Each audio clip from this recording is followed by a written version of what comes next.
Rachat, je suis originaire du Bénin et je vis actuellement à Abomey-Calavi, une ville du Bénin. Je suis titulaire d'un diplôme d'ingénieur de conception en informatique et télécommunication de l'université d'Abomey-Calavi.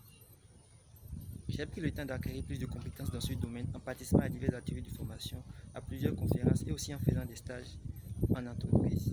Passionné par le partage de connaissances, le travail de laboratoire, la recherche en télécommunication, je me débrouille depuis 3 ans à un rôle de technicien de laboratoire en photonique et en radiodiffusion numérique à l'université d'Abomey-Calavi, plus précisément à Forum.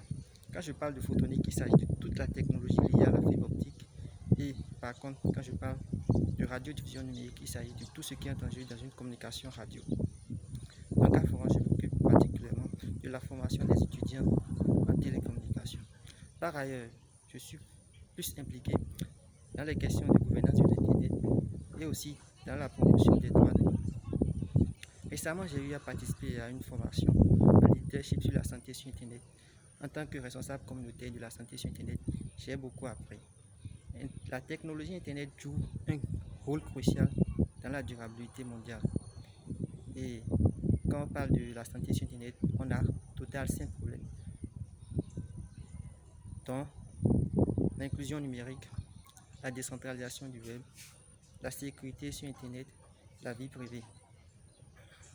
Le Bénin est l'un des premiers pays de l'Afrique de l'Ouest qui a été connecté à Internet. Déjà en 1994, plusieurs Béninois bénéficiaient de la connexion Internet. Ils arrivaient à envoyer des courriels via le système de services en ligne. L'histoire du Bénin en ce qui concerne la connexion Internet a commencé officiellement en 1995. Mais aujourd'hui, le Bénin développe un écosystème du numérique qui dépend fortement de l'Internet. Mais il n'existe pas un document complet qui retrace toute l'histoire de l'Internet au Bénin depuis 25 ans.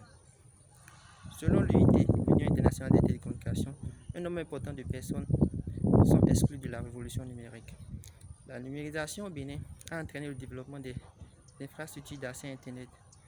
Mais le défi est grand et il est important de créer des politiques permettant à un plus grand nombre d'être connectés à Internet d'une part et aussi de créer des conditions favorables à ces personnes pour qu'ils aient accès à Internet pour le développement social et humain.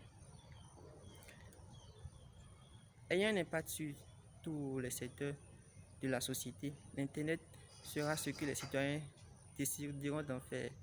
Et c'est pourquoi ils doivent connaître l'histoire de l'Internet afin de mieux s'impliquer dans tous les processus de conception, de mise en œuvre de politiques afin de faire entendre leur voix. Au Bénin, par exemple, plusieurs agriculteurs sont déconnectés, ils n'ont pas accès aux services à bande large ni aux solutions numériques. Actuellement, je travaille sur un projet avec plusieurs membres du chapitre Bénin d'Internet Society et ce projet consiste à rédiger un livre dans un langage clair et accessible pour pouvoir répertorier toutes les initiatives liées à Internet depuis 1995 à nos jours. Et on mettra aussi en jeu les défis à relever.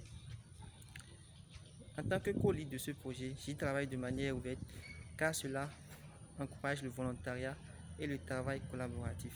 Actuellement, nous avons déjà fini la rédaction et nous sommes à la phase de relecture du projet.